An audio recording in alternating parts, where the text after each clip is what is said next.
우리가 믿음의 조상이다 하는 아브라함, 또 이사, 또 야곱, 요셉 이런 족장 시대에는 단을 쌓았다고 그랬어요.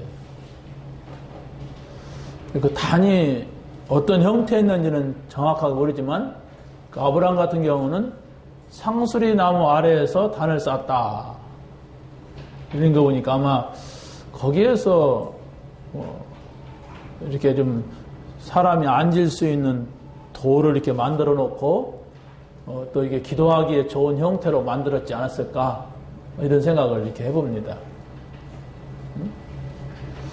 또 그 당시에 또 단을 쌓는다고 할 때는 이렇게 양을 잡아서 이렇게 드리잖아요. 양을 잡아서 드려야 될 때는 어떻게 합니까? 양을 이렇게 장작을 이렇게 쌓아놓고 거기다 이제 불을 지핀단 말이에요. 그럼 이거 분명히 거기다 그냥 맨 땅에다 하는 게 아니라 이게 좀 뭐 이렇게 놓겠죠. 뭐 그런 형태였습니다. 그래서 그 짐승을 불을 질러가지고 태워서 이렇게 예배를 했어요. 그러고 이제 족장 시대가 애굽에 들어가는 가운데서 이제 요셉 때까지 끝나죠. 그러고 이제 요셉이 죽고 나서 이제 모세에 의하여서 이스라엘 백성들이 애굽에서 이제 나오게 됩니다. 한 300만 정도 나오게 되는데 그때는 천막을 통하여서 하나님 앞에 예배를 합니다. 왜냐하면 백성들 집이 천막이었기 때문에 이렇게 천막을 통하여서 예배를 하는데 그때 이제 그 하나님 앞에 예배하는 천막은 성막이라고 하였습니다. 성막, 초막 뭐 이렇게 했어요. 거기에서 예배를 하는데 거기에다가 놨던 게 뭐냐면 아론의 쌍난 지팡이, 만나 항아리, 또 2개의 돌판, 십계명 이렇게 그걸 놓고서 예배를 하는 겁니다. 그것은 전부가 이제 그리스도가 오신 것에 대한 이제 그림자예요. 단을 쌓을 때는 양을 잡아서 피를 흘리게 해서 드리는 그게 이제 그리스도의 모형이라면은 천막을 만들 때는 거기 이제 아론의 쌍난 지팡이 이렇게 있죠. 물론 거기서도 이제 밖에다가 단을 쌓고 양을 잡아서 이렇게 양을 태우는 이런 예물을 드리죠. 그런데 이제 양을 잡을 때 이제 피가 있지 않습니까? 그 피를 받아다가 그 성소를 지나서 지성소 안에다가 그걸 뿌리면서 이것은 아무개가 대신하여서 죽은 양의 피입니다. 이렇게 이걸 보고 그 아무개의 죄를 용서하옵소서 이렇게 했던 겁니다. 성막 안에서 이루어진 모든 형태라든가 모든 것은 다 그리스도를 보여주고 있는 그림자였습니다. 이게 바로 예수님께서 오시기 전에 하나님 앞에 예배하는 방법이었어요. 그러고서 이제 광야 생활할 때 성막에서 예배를 드리던 이 사람들이 가나안 땅에 들어와서 다윗 때까지도 천막에다가 그 법궤를 모셔놔요. 언약궤를. 그래서 다윗의 마음이 늘 그런 생각이 있는 거예요. 야, 하나님의 집도 지어야 되는데 우리는 이렇게 집을 짓고 사는데 아니 우리는 이렇게 좋은 대리석을 가지고 집을 짓고 사는데 하나님은 지금 저 천막 속에 있다. 어떻게 하면은 이 하나님을 모셔올까 이런 생각을 계속 했던 겁니다.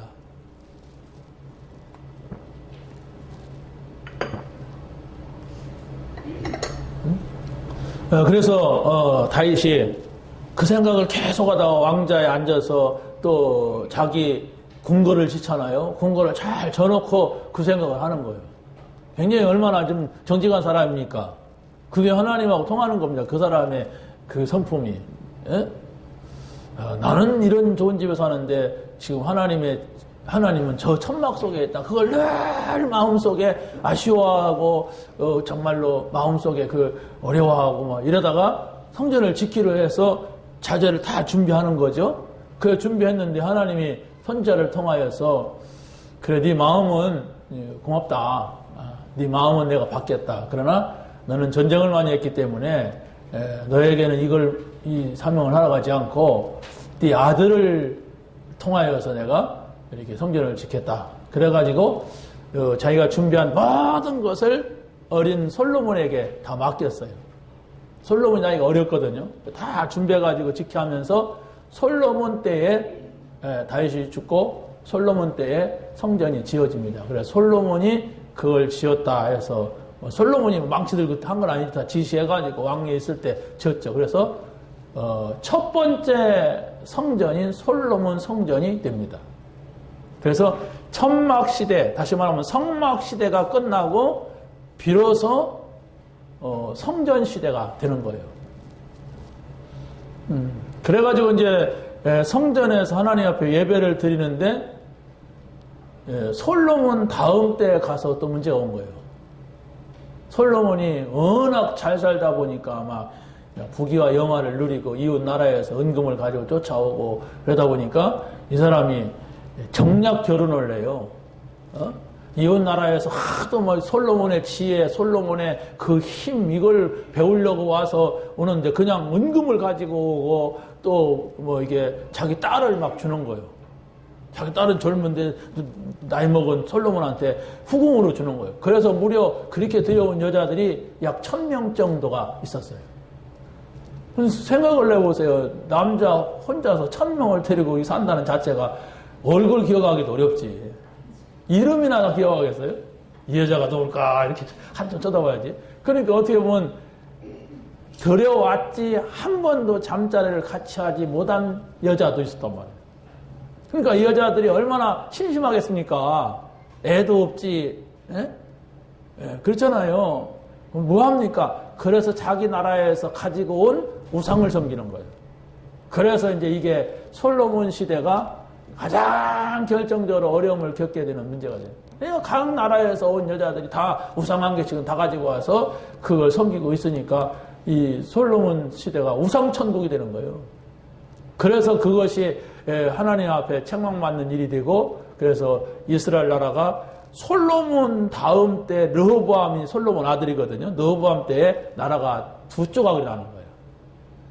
그래서 북쪽으로는 10지파가 가고 남쪽에는 유다 지파를 중심해서 베냐민 지파 또 북쪽으로 갔던 네이 지파가 거기 가서 또 우상 숭배하는 나라에서 별 볼일 없으니까 네이 지파는 성전에 사는 사람들 아니에요? 지금으로 하면 목회자고 이렇게 성전을 관리하는 사람들 그래 내려오는 거예요. 그래갖고 남쪽에는 세 지파 그래서 이름은 유다 나라 북쪽은 10지파 야곱의 10지파 10아들이 세운 나라다 해가지고 북쪽을 이스라엘 이렇게 명명을 한 겁니다. 근데 북쪽은 10지파가 가서 하나님을 믿지 않아요. 남쪽은 그래도 그 명맥을 이어갑니다. 왜? 유다 지파, 그리스도가 오시는 지파, 언약을 확실하게 붙잡은 지파 이래가지고 이걸 조금 이어가요. 우리나라하고 똑같습니다. 북쪽에 공산주의가 들어서면서 김일성이 하늘에다가 총을 쏘면서 하나님 죽었다. 내가 총 쏴갖고 하나님 어딨냐 이랬어요. 그러니까 북쪽은 완전히 그 김일성 집안도 하나님을 믿던 집안인데 하나님 믿은 게 아니죠. 그냥 교회 다니던 사람들인데 그 어머니가 강반석이래요. 반석 위에 세운. 그런데 공산주의는 하나님을 안 믿는 종교를 인정하지 않는 신을 인정하지 않는 유물론 사상 눈에 보이는 것만 믿는 이런 사람들만. 그래서 지금 어떻게 됐습니까? 완전히 이 북쪽은 새끼 밥 먹기가 어려울. 그 김정일 가문만 조금 괜찮고 평양에 사는 그들을 동조하는 사람만 살지 그 북쪽은 다 어렵게 됐어요. 그 남쪽은 어떻습니까? 쌀이 남아가지고 막 재고를 관리하기가 어려울 정도로 이렇게. 우리는 쌀을 사와야 돼요. 안 사오면 안 되게 돼 있어요. 왜? 다 저 전자제품 팔고 자동차 팔고 이렇게 하니까 너희들도 우리 것 좀 사가라. 우리는 쌀이 있다. 그러니까 쌀을 사다가 쟁여놔야 돼. 남아도. 이런 입장이 된 겁니다. 근데 어떻게 되느냐. 북한에서 1000만 명이 내려왔어요. 기독교인들이. 북한이 아주 기독교에 예루살렘 평양이 제2의 예루살렘이라고 할 정도로 엄청난 기독교가 일어났던 곳입니다. 그런데 공산주의가 들어서면서 북한에서 1,000만 명 정도가 1.45 때 다 내려온 거예요. 우리는 땅이고 뭐고 집이고 다 필요 없다. 우리는 하나님을 믿어야 된다. 그래가지고 1.45 때 이게 남한에 내려와가지고 이 남쪽에서 경제권을 붙잡았던 사람들이 북한 사람들입니다. 그리고 또 지금은 한 시대가 갔는데 제가 학교 다닐 때에 수원에서 서울에서 있었던 교회가 전부 북한 목사님이야. 북한에서 오신 분들. 그러니까 뭐 교계가 다 북한에서 오신 분들로 딱 잡혔었어요. 이제 그 다음에 이제 그 자녀들이 되고 이렇게 교체가 됐지만 세월이 가니까 그랬습니다. 그래서 어떻게 보면은 북한에서 내려온 분들은 돈 버는 거 아니면은 목사가 됐어요. 북한에 내려온 분들이. 그래가지고 우리 대한민국이 이렇게 복음의 꽃을 피게 된 겁니다. 이스라엘 나라가 알게 된 거예요. 그러다가 이제 이스라엘은 우상 섬기기 때문에 하나님께서 일찍이 멸망을 시켜요. 그 옆에 있는 아수르라고 하는 나라를 보내가지고 남자들을 다 잡아가다가 세계 시장에 다 팔아버렸어요. 남자라고 하는 거 씨를 말렸어. 아수르가. 왜냐면 하도 뭐 우리는 하나님 백성이다. 너희는 이방이다. 그러니까 그래? 한번 우리 이방인한테 한번 당해봐라. 막 이래가지고 아수르라고 하는 나라가 그렇게 했던 거예요. 그래서 그때에 다 망해버리고 열지파는 세계 시장에 흩어져서 이 땅에 존재하지 않는 나라가 됐어요. 그러다가 이제 남유다도 점점점 하나님을 믿지 않고 우상을 섬기고 그러다가 시드기야 왕 때에 바벨론에 의하여서 두 눈을 뽑혀가지고 피가 철철 포송돼가지고 저 바벨론에 끌려가게 된 겁니다. 여기. 그래가지고 거기서 70년을 산 거예요. 바벨론 포로에서. 70년을 살다가 하나님께서 이사야를 통하여 선지자를 통하여 예언했어요. 너희들이 내 말을 듣지 아니하면 앞으로 70년 동안 노예가 될 것이다. 선지자를 통해서 얘기를 했는데 뭐 앞으로 바벨론이 일어날 것이다. 너희들 바벨론을 주시하라. 그러니까 저놈은 친바벨론 파구나. 저 바벨론 편 아니야? 그래가지고 이스라엘을 잡아 죽인 거예요. 선지자를. 그 바벨론 얘기한다고. 그런데 영락없이 그렇게 됐어요. 그래서 70년 동안 때가 됐는데 거기에서 살아남아가지고 하나님을 섬기며 기도하며 기다렸던 사람들이 다니엘이라든가 새 친구라든가 또 오늘 나오는 본문에 나오는 스룹바벨이라든가 제사장 예수아라고도 하고 여호수아라고도 해요. 제사장 이렇게 말하고 또 그 조금 후에 사람들이지만은 저 모르드게 또 에스더 뭐 이런 사람들이 그 포로로 잡혀간 가운데서 살아남은 여호와를 증거한 사람들입니다. 이렇게 됐어요. 그런데 이제 바벨론에 끌려간 사람들이 거기에서 이렇게 살아남고 있는데 어떤 일이 일어났냐면은 메데 바사, 메데라고 하는 나라의 다리오 왕과 또 바사라고 하는 나라의 고레스가 힘을 합쳐가지고 바벨론의 느부갓네살이 죽고 그 아들 벨사살이라고 하는 사람이 왕이 됐을 때는 바벨론이 완전히 타락한 때였어요. 그래서 바로 벨사살을 쳐가지고 다리오 왕이 죽이고 그 바벨론을 다리오 왕과 고레스라고 하는 사람이 다스리게 된 겁니다. 조금 이해갑니까? 아까 저 위에서 설명한 걸 또 얘기하는 거예요. 왜? 이 흐름을 여러분들이 잘 알아야 돼요. 성전 시대에 일어난 겁니다. 이스라엘 나라의 성전이 제대로 세워졌을 때는 이스라엘 나라가 아주 평안하고 번성하는 때였지만은 성전이 없어졌다 할 때는 이들이 노예로 갔든지 포로로 갔든지 속국이 됐든지 이때였단 말이에요. 지금 똑같은 얘기예요. 너희가 하나님의 성전이라고 그랬는데 이 존재, 이 정체성을 잃어버린다면 우리의 삶은 세상 속에 들어가서 계속 불신자들에게 당할 수밖에 없다. 그 얘기를 하려고 하는 거예요. 내가 왜 신앙생활이 안 될까? 우리 집이 왜 이렇게 어려울까? 내가 왜 이렇게 어렵냐? 하나님의 사람은 어려워야 돼요. 말 이상하죠? 왜? 어려울 때 하나님을 찾았어. 그럼 어렵지 않아도 하나님을 찾으면 되는데 안 찾아. 그것을 고쳐주려고 하는 거예요, 하나님은. 그래서 바로 이 느부갓네살 왕 때부터 다니엘이라든가 세 친구 사드락과 메삭과 아벳느고 또 스룹바벨 여호수아 이 사람들은 그 나라에 영향을 주고 있고 거기에서 정치계에 이렇게 영향을 주는 사람들이었어요. 그런데 이제 나라가 바뀌었어요. 바벨론이 아니라 이제 메데 바사 나라가 됐는데 메데는 다리오 왕이 한 부분을 다스리고 그러고 또 바사는 고레스가 다스리는데 이제 정책이 다른 거야.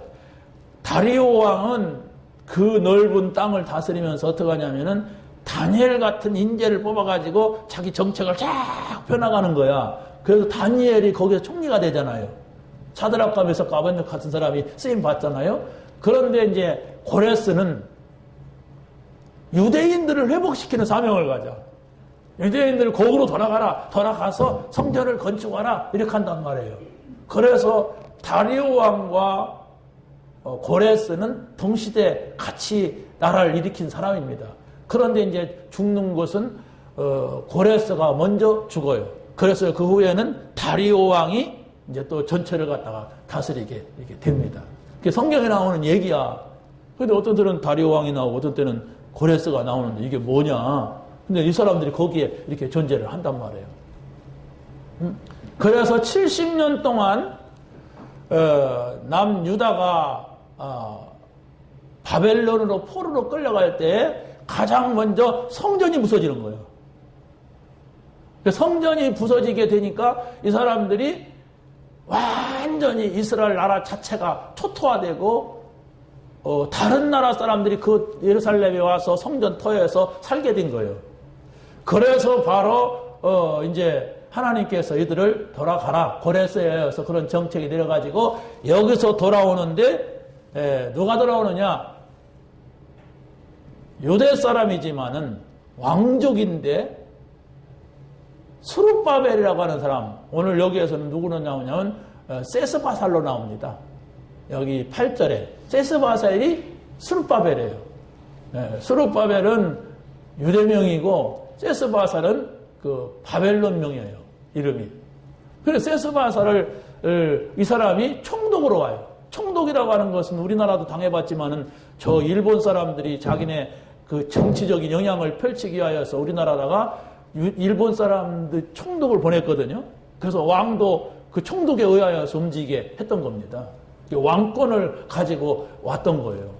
그런데 지금 저 바벨론 사람 아니 메데 바사 사람이 온 것이 아니고 유대인이 자기네 나라의 총독이 돼가지고 자기네 나라에 온 거예요. 그거 누가 따라옵니까? 여호수아. 또 다른 이름은 예수아라고 나와요. 이거 같은 이름입니다. 그런데 이 사람은 대제사장으로 와요. 왕권을 가진 총독으로 왔어요. 자기 민족이. 그러고 또 제사장이 왔어요. 그러고 나서 그 후에 누가 또 오냐면 이 사람들이 성전을 짓지 않고 있어요. 나중에 성전을 지었어요. 지었는데도 제대로 하나님을 섬기지 않아요. 그래서 말씀을 가지고 오는 선지자 학계가 있어요. 오늘 에스라 같은 사람, 이런 사람들이 와가지고 성전에서 하나님의 말씀을 가르치고 하나님의 말씀을 전달해줘요. 그러니까 왕과 같은 총독이 왔죠. 또 예배를 주도하는 제사장이 왔지요. 여호수아 같은. 그리고 또 누구라고요? 제사장 아니 선지자 학계가 왔죠. 그러니까 선지자 제사장 왕이 온 거예요. 뭔 생각이 듭니까? 그리스도의 삼직을 가진 사람들이 돌아오는 거예요.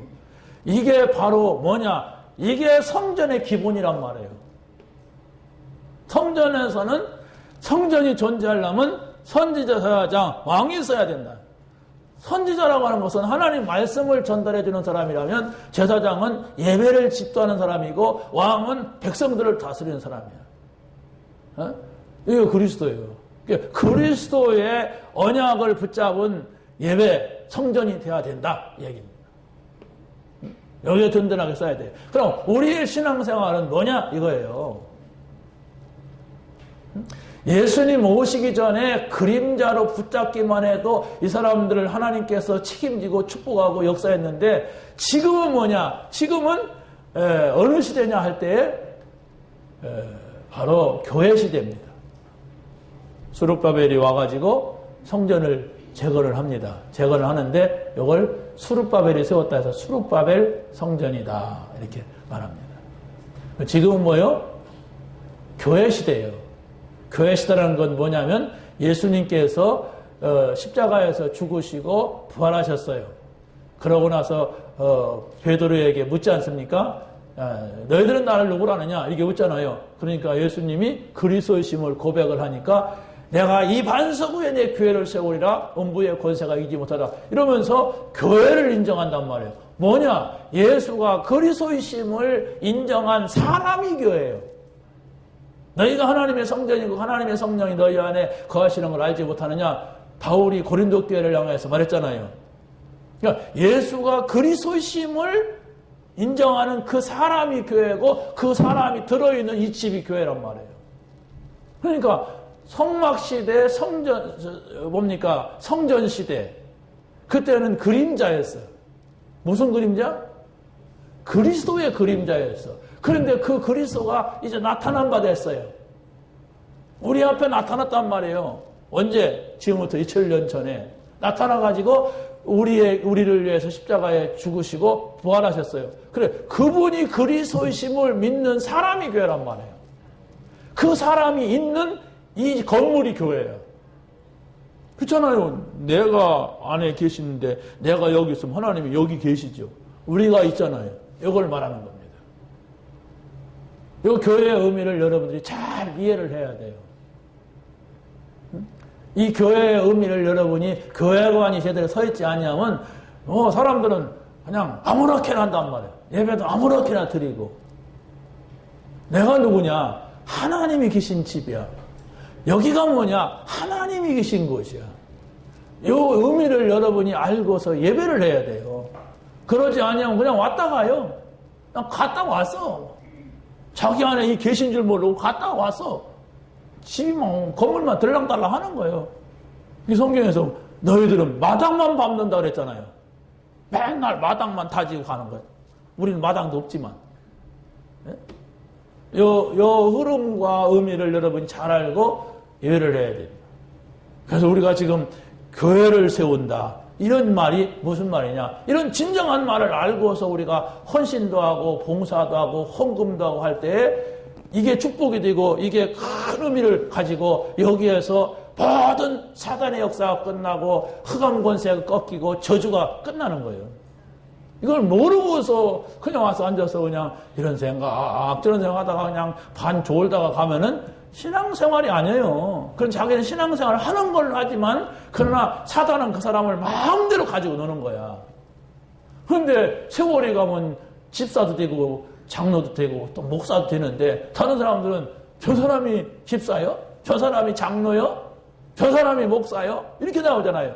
그러면 내가 전도하는 건 그만두고 전도문을 막는 거예요. 전도문을. 그럼 이게 얼마나 큰 죄입니까? 그렇잖아요? 나 한 사람이 잘못함으로 해서 전도문이 막혀. 영영 그 사람을 돌아오지 못하게 만들어. 그렇다면은 전도 안 하는 것이 문제가 아니라 전도문을 막는다면 이건 큰 죄라. 몰라가지고. 내가 몰라 지금. 뭔지 구원이 뭔지 교회가 뭔지 이걸 모른단 말이에요.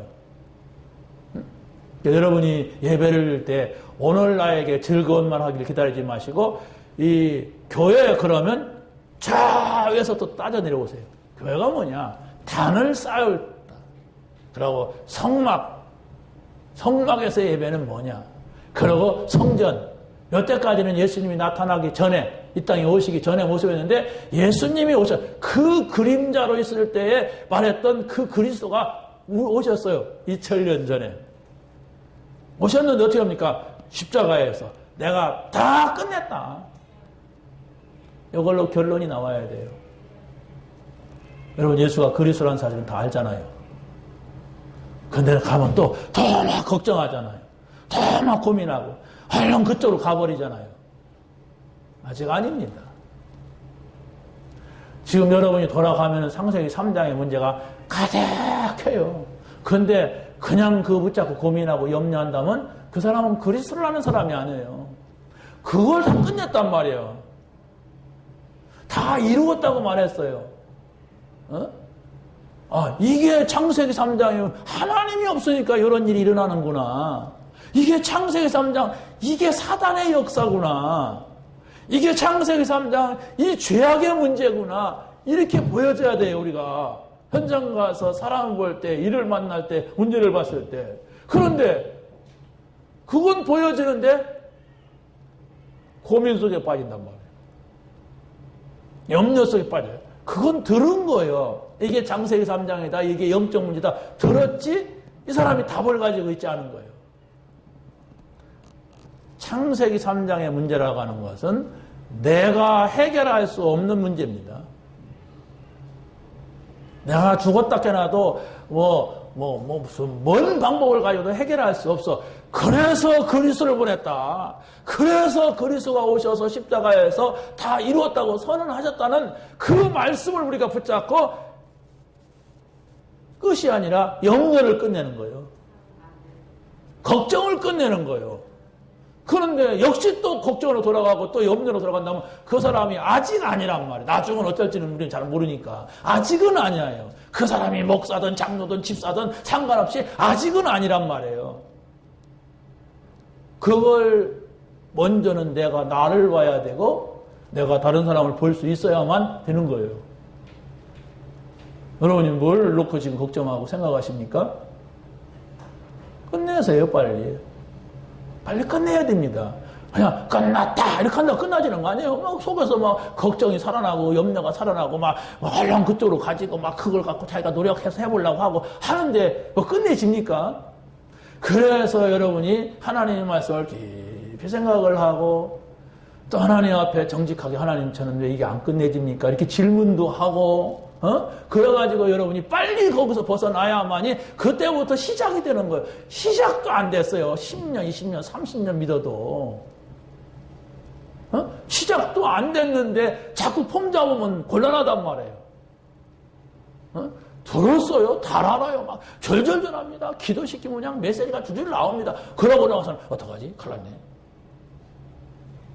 불신자가 원하는 대로 가. 그 불신자 중심이야. 가화만사성이 될 수가 없어요. 말이 가화만사성이지 가화만사가 아니고 만염려예요. 빨리 끝내는 방법이 성경에 나와요. 자, 오늘 말씀해 봅시다. 성전을 건축하는 사람들, 다니엘, 스룹바벨, 학개, 에스더, 모르독의 이 사람들 얘기는 지금 제가 말씀을 드렸습니다. 첫 번째로 성전의 건축에 쓰임받는 사람들이 누구냐 할 때 하나님의 명령을 받은 사람들입니다. 쭉 얘기가 그 얘기였습니다. 하나님께서 이 말씀을 오늘 나에게 하셨다라고 하는 사람만이 하나님 앞에 쓰임받을 수가 있습니다. 다시 말하면 하나님이 말씀을 하는데도 나에게 했다고 듣지 아니하고 그냥 흘러버린단 말이에요. 이 사람은 절대로 하나님 앞에 쓰임받을 수가 없습니다. 그러니까 쓰임 안 받으면 어떻습니까? 그건 불신자 얘기입니다. 하나님 앞에 쓰임받지 않는 사람은 반드시 사단에게 쓰임받고 있어요. 사단에게 쓰임받는 어떻게 반드시 창세기 3장에 문제가 오게 돼, 결과가 오게 돼 있어요. 반드시 신자인데 불신자가 당하는 문제가 계속 온단 말이에요. 왜 그렇습니까? 안 믿고 있어요. 진짜 믿으면 돼요. 아이고, 진짜 어떻게 믿습니까? 늘 말했다니까. 어? 그렇게 새로운 듯이 물으면 할 말이 없어요. 나도 믿으려고 그래요. 결단하세요. 어떻게 하나님 앞에서 하나님, 전 솔직히 안 믿어집니다. 이렇게만 해도 그러면 그걸로 안 믿어집니다. 그러고 돌아다니는 게 아니에요. 하나님 앞에 하나님 제가 왜 이렇습니까? 계속 그 부분을 놓고 기도하면 하나님이 구원받은 사람이라면, 구원 속에 있는 사람이라면 반드시 말씀하세요. 그 한마디 들을 때 내가 바뀝니다. 내 생각이 바뀌어요. 그걸 듣지 못하면은 안 바뀝니다. 응? 여러분 밤에 자는데 하나님이 딱이 한 대 때리고 정신 차리라고 그랬으면 좀 바뀔 가능성이 있겠죠? 그러면 아마 그 하나님이 때리는 따기는 이게 머리통이 깨지든지 차가 뒤집히든지 그래야 될 거예요. 그러면 안 되잖아요, 또. 말씀을 통하여서 깨닫게 하시라. 두 번째는 하나님께 감동받은 사람들입니다. 누구냐? 유대인, 베냐민, 네인, 이 사람들이 감동을 받고 우리가 성전을 건축하자 그러면서 다 일어났어요. 그래가지고 자기네 가지고 있는 재산을 딱 모았어요. 그것이 아니라 고레스가 저 사람들한테 재물을 주어라. 저 사람들한테 하니까 막 안 가는 유대인들도, 성공한 유대인들은 많이 돈을 가지고 있잖아요. 그 사람들한테 다 재물도 주고 또 막 우리 대신 이 가져가서 건축원금해라 막 이러면서 재물을 준 거예요. 난리가 난 거예요. 유대인, 베냐민, 네인. 이 사람들이 누군가에 아까 말씀을 드렸는데 남쪽 유다에 속해 있던 사람들이 요 세 지파예요. 그 12지파 가운데 가장 큰 지파가 유다 지파입니다. 유다 지파는 뭐냐? 그리스도가 오시는 지파입니다.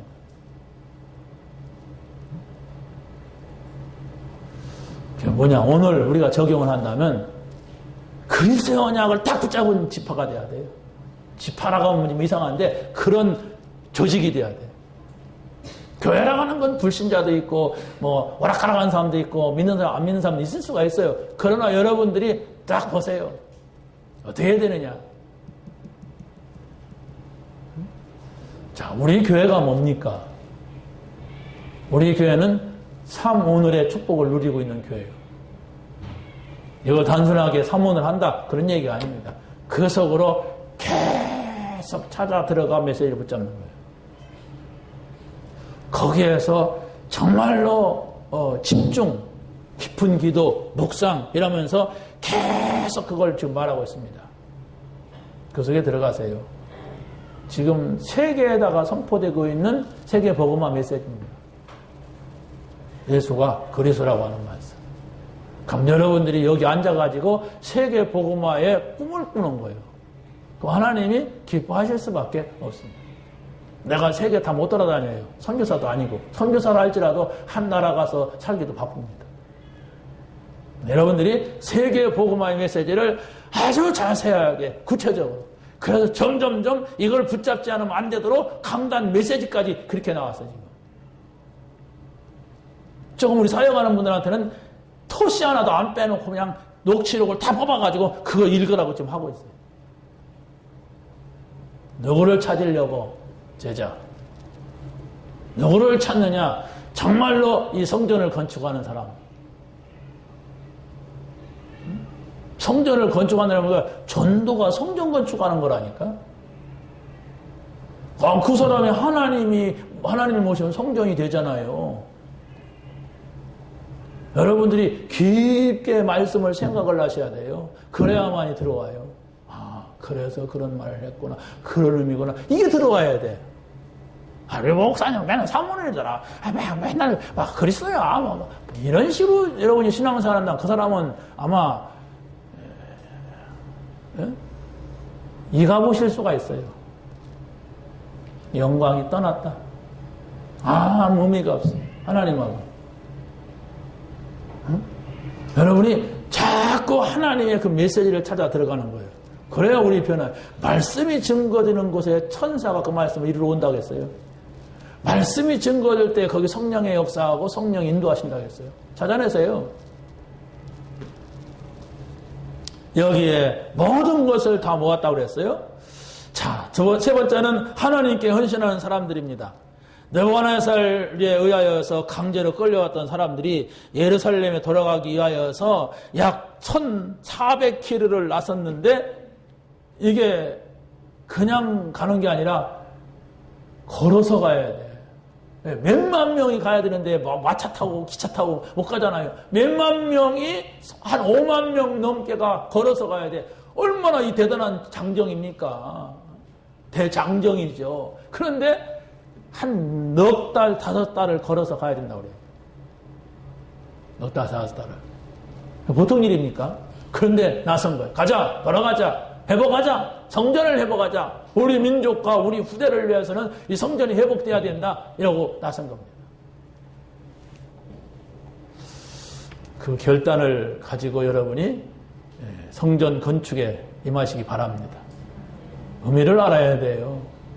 우리가 뭐 하나님 앞에 돈을 있다고 해서 돈 드린다고 되는 것은 아닙니다. 뭐냐 이게. 뭐 교회 많은데 그렇지 않습니까? 예배당 많은데 뭘 어떻게 한다는 말이냐. 깊은 의미를 우리가 깨닫고 우리가 헌신해야 돼요.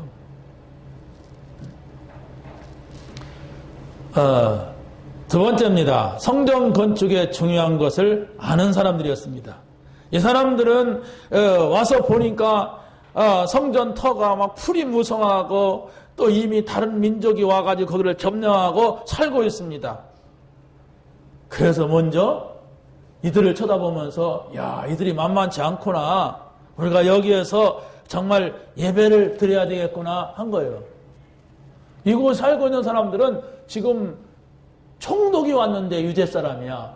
그 고레스 왕의 조서를 가지고 왔어. 그러니까 거기에 관리들도 함부로 못하죠. 한마디로 왕명을 가지고 온 거야.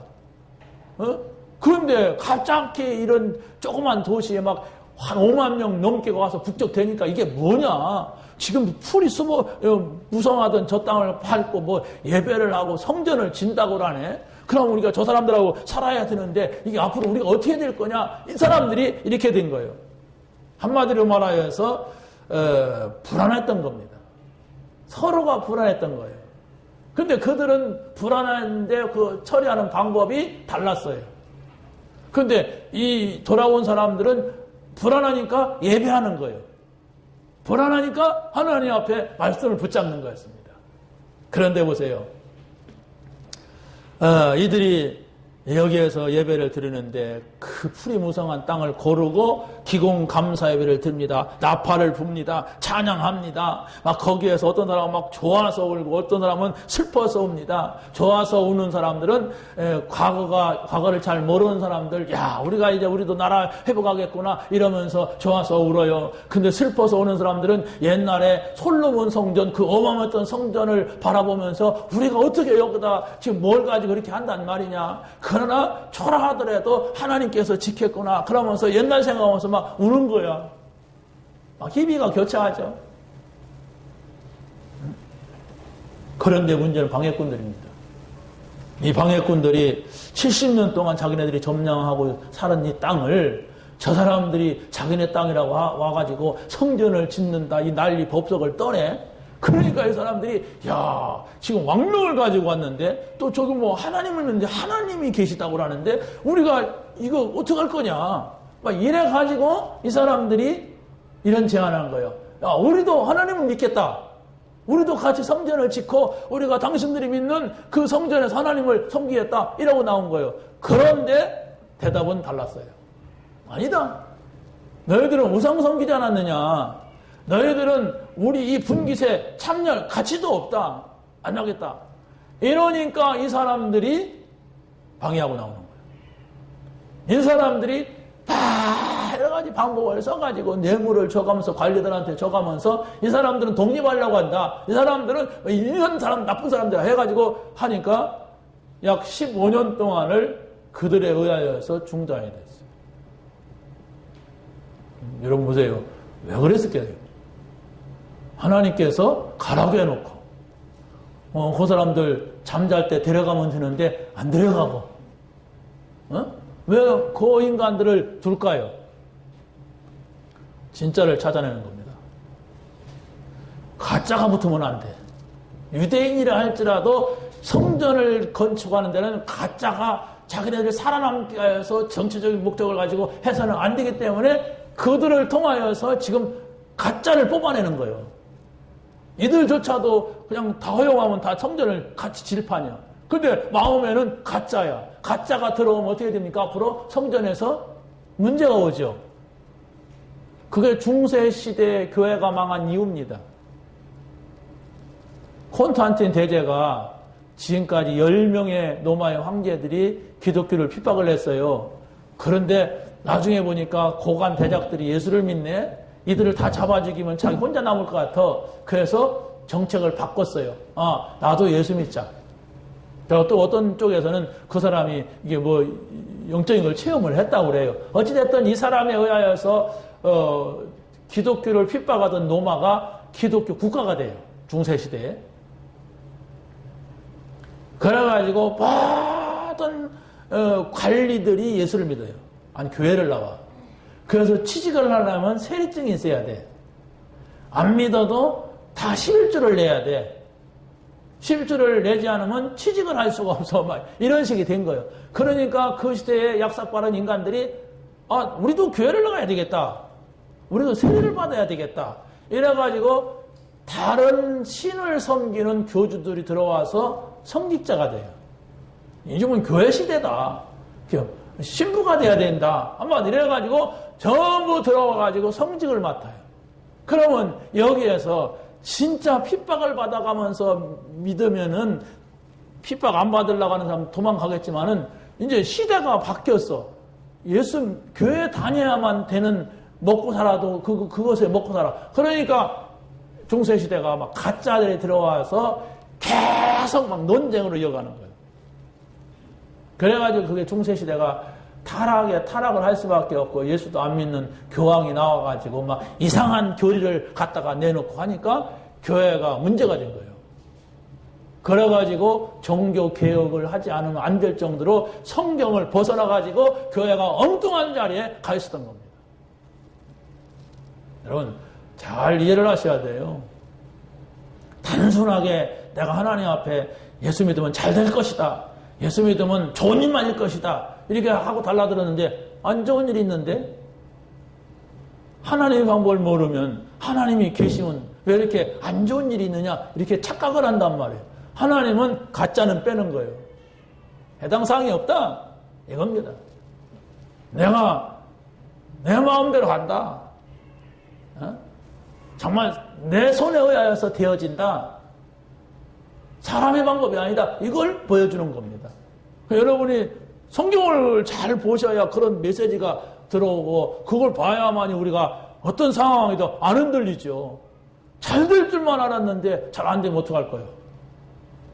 오래 살 줄 알았는데 일찍 죽어버리네. 순교인 줄 모르고. 수대보안 집사가 일찍 죽잖아요. 순교당하잖아요. 근데 왜 일찍 죽었느냐? 자기는 그냥 이 땅에서 오래 사는 것이 제일 좋은 걸로 아는데 이렇게 하면 이제 성경이 안 보이는 거예요. 잘 보세요. 그걸 우리가 찾아야 된다. 자, 마지막입니다. 하나님의 말씀을 들을 줄 아는 사람들이 있습니다. 하나님의 일에 시험이 올 때에 말씀을 들어야 됩니다. 여러분에게 시험이 온다면 믿음 없는 사람은 바로 원망합니다. 그런데 지금 사람들이 방해꾼들이 나타나니까 바로 스룹바벨과 예수아를 원망하기 시작했어요. 이거 봐라. 지금 때가 아니다. 그래가지고 이 사람들이 저 바벨론에서 가지고 온 성전 건축할 돈을 가지고 집을 짓고 땅을 사고 아무튼 막 이랬어요. 그래가지고 거기에 살고 있던 원주민자도 더 잘 사는 왜? 금은부화를 많이 가지고 왔으니까. 아니 거기에서 못 오는 사람들이 준 돈까지 가지고 왔어요. 그것까지 다 자기네들이 써버린 거예요. 그래서 바로 여기에 학개가라는 사람이 나타나가지고 스가랴라는 사람이 와가지고 책망을 하는 겁니다. 그러면서 이 학개나 스가랴라는 사람은 하나님의 말씀을 연구하고 또 말씀 붙잡고 기도하는 이런 모임을 갖게 된 거예요.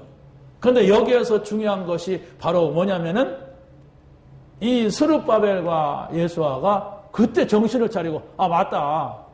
이래서는 안 되지 않느냐. 이런 사람들이 이런 리더들이 나왔다는 얘기예요. 우리 장로님들이 그래서 중요해요. 여러분 이때를 위하여서 나를 세웠다 하는 사실을 깨닫지 못하면 장로 그 직분 자체가 아무 필요가 없어요. 오히려 저주가 돼요. 그렇잖아요? 이런 때에 딱 앞장서서 나서서 이런 일들을 할 수가 있어야 돼요. 그렇잖아요. 하나님이 쓰시려고 세운 거 아닙니까? 딱 엿장난다고. 자기만 살려고 하고 나만 살면 되지 뭐. 교회에 살짝 가서 눈치껏 하면 되지 뭐. 이런 식이란 말이에요. 잘 보세요. 어떤 흐름이 있는가. 두 번째로는 하나님의 일에 핑계가 생길 때 여러분은 이건 내가 아니다 라고 말씀 붙잡아야 돼. 시험은 어디서 생기는 거예요. 저기 밖에서 시험을 누가 줘. 누구 때문에. 그리고 핑계는 내 속에서 일어나는 거예요. 안 하고 싶은데 자꾸 안 하는 거예요. 자기 생각은 그냥 놀고 싶은데, 먹고 싶은데, 자고 싶은데, 자꾸 이래라 저래라 하는 거예요. 여러분이 말씀으로 돌아가서 답을 얻어야 됩니다. 거기에서 자기 입장과 자기 생각 가지고 말하면은 자기도 모르게 큰 방해꾼이 되는 거예요. 이것을 우리가 봐야 됩니다. 그래서 15년이나 중단되었던 이 성전 건축이 학개라고 하는 사람이 총독 그 스룹바벨과 또 여호수아에게 찾아가서 이 말씀을 전달하는 겁니다. 막 책망하는 거예요. 그런데 이 사람들이 그 말을 듣고 바로 정신을 차리는 거예요. 너희들이 지금 가지고 온 돈이 무슨 돈이냐 그게. 언제 그런 돈을 가지고 다 이렇게 땅 사고 집 사고 자식들을 위해서 다 이렇게 하느냐. 하나님께서 우리를 그냥 여기 돌려보낸 것이 아니지 않느냐. 이 말을 했던 겁니다. 우리가 뭐 좋은 집에 사는 것이 나쁜 건 아니에요. 우리가 돈도 불신자보다 많이 갖는 게 나쁜 것이 아닙니다. 그러나 중요한 것은 내가 누구냐. 하나님이 나를 왜 불렀느냐. 하나님께서 나를 불러가지고 무엇을 하게 하시려냐. 이것을 찾으라는 겁니다. 그러게 되면 어떻게 되느냐. 성경에 보니까 세 번째 얘기를 합시다. 세 번째 보니까 뭐라고 했냐면 하나님의 말씀을 듣고 우리는 반드시 글로 돌아가는 게 회개입니다. 오는 게 회개가 아니에요. 말씀 앞으로 돌아가는 거예요. 하나님 말씀이 원하시는 곳으로 우리가 가는 겁니다. 그래서 여기에서 이들이 책망을 듣고 진지하게 자신들의 잘못을 고백합니다. 그래서 지금까지는 어떻게 하면 잘 살고 어떻게 하면 먹고 살까 하고 모였는데 이제는 그들이 성전을 위하여 하나님의 뜻이 우리를 여기다 보낸 이유가 이거다. 이 성전이 없다면 우리는 저 바벨론에서 또 노예 생활할 수밖에 없고 포로 생활할 수밖에 없다. 이것을 이야기를 하고 회의를 하고 기도회를 갖게 되는 겁니다. 오늘 여러분들이 이 말씀을 한번 설교로 듣고 만다면 이걸로 끝입니다. 그러니까 여러분들이 한번 여기에 성경 구절들이 있어요. 성경 구절 찾아가서 교회가 뭐냐, 성전이 뭐냐, 이걸 좀 정립할 수 있는 기회가 됐으면 좋겠어요. 우리가 뭐 성경 건축 헌금을 한다 안 한다 이게 아니고 성경에서 말하는 성전, 성경에서 말하는 교회 이걸 찾아내야 돼요. 우리 장로님들은 성전을 건축하는 사람들이라는 책이 있어요. 그걸 지금 한 7권인가 샀어요. 6권인가. 그래서 화요일 날 도착한대요. 그걸 시중에서 14,000원인데 인터넷에서 12,000원에 샀어. 그냥 주면 안 읽는 사람이 나오거든. 사가세요. 사서 자세히 읽어보고 우리가 정말 하나님 앞에서 이런 것이구나 이렇게만 깨달아도 하나님께서 역사하십니다. 우리의 미션이 바로 이런 것이구나.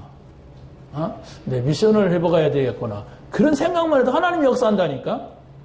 성경에 보니 뭐라고 했냐면은 하나님께서 감추어뒀던 것을 찾아내서 주겠다고 그랬어요. 우리에게. 그 아무에게나 그런 게 아니에요. 그 미션이 없는 그 땅을 점령하고 있던 사람들은 해당 사항이 없습니다. 그런데 지금 요 사명 때문에 돌아온 사람들에게 감춰졌던 은금을 내가 찾아내서 너에게 줄 것이다. 그런 내용이 지금 여기 성경 구절 붙여놓은 데 있죠? 여기 찾아보세요. 그래서 성경 말씀 붙잡으면 돼요. 어떻게 붙잡냐? 기억하는 게 말씀 붙잡는 거예요. 무슨 우리가 막 대단한 구호를 외치는 게 아니고, 하나님 말씀이 여기 이런 말씀이 있구나. 이걸 여러분이 또 보면서, 내가 말씀 따라가야 되겠구나. 이러면, 하나님께서 하십니다. 우리가 하는 게 아니에요. 우리가 무슨 힘이 있습니까? 더 큰 일도 할 수가 있어요. 하나님이 나를 통해서 하신단 말이에요. 저 김정은이 통해서 하는 게 아니라 복음과지 나를 통하여, 저 옆집에 부자 통해서 하시는 것이 아니라 보잘것없는 나를 통하여, 노예인 요셉을 통하여 애굽을 움직였어요. 저 들판에서 양을 치던 다윗을 일으켜가지고 하나님께서 이스라엘을 움직인 거예요. 그 사람들이 대단하느냐? 대단하지 않았어요. 우리보단 못했어요. 공부한 것도 우리보단 못했습니다. 그런데 이 사람들이 하나님 앞에 섰고 하나님하고 함께 있는, 하나님하고 함께 된다는 그분의 말씀을 잘 들어보는 겁니다. 그분의 말씀을 깊이 생각하는 거예요. 이때 다 회복이 되더라고요. 저는 그런 조용한 시간을 여러 번 갔습니다. 기도 수첩 하기 전에도 하고 끝나고도 하고 또 하고 이게 뭐냐 이런 일 생기면 또 기도하고. 근데 일단은 제게 마음속에 뭐가 생겨요. 기쁘고 즐겁고 힘나고 부담되는 것은 신경 쓰지 말자 이렇게 놔지고, 자꾸 부담되는 거, 부담되는 인간, 부담되는 일 자꾸 쳐다보면요 다른 생각이 나와요. 성질도 막 나고 절민가 막 이렇게. 그런데 두자, 하나님이 하셔야 된다 이런 생각이 들어가더라고요. 여러분이 힘나야 돼. 그 힘은 하나님 말씀 들을 때 납니다. 맨날 못 듣잖아요. 여러분이 사문을 자세히 들어보세요. 그거 덮고도 생각나는 게 뭔가 또 염려가 됩니까? 그럼 잘못 붙잡은 거예요. 이거구나. 오늘 말씀은 나에게 이걸 주셨다. 내가 이걸 깊이 한번 생각을 해보자. 오늘 하루 동안. 이러면 앞으로 신기한 일이 일어날 겁니다. 내가 전혀 생각하지 못했던 일들이 딱 나타날 거예요. 이런 응답이 여러분에게 있기를 예수님의 이름으로 간절히 축원합니다. 우리 한번 기도합시다. 한 주간 동안 이 말씀이 나에게 깊은 말씀으로 다가오게 하옵소서. 내가 이 말씀 붙잡고 묵상되어지고 집중되어지게 하옵소서. 통성으로 한번 우리 기도합시다. 그리고 오늘 제가 캄보디아 선교를 갑니다. 여러분 위해서 좀 기도해 주세요. 선교 현장 속에서 하나님께서 하시는 일을 보게 해달라고, 하나님이 만나게 해주시는 만남을 갖게 해달라고 함께 가는 우리 정영 목사님과 정말 좋은 정말 복음의 깊은 교제가 되게 해달라고 한번 기도해 주세요. 전능하신 아버지 하나님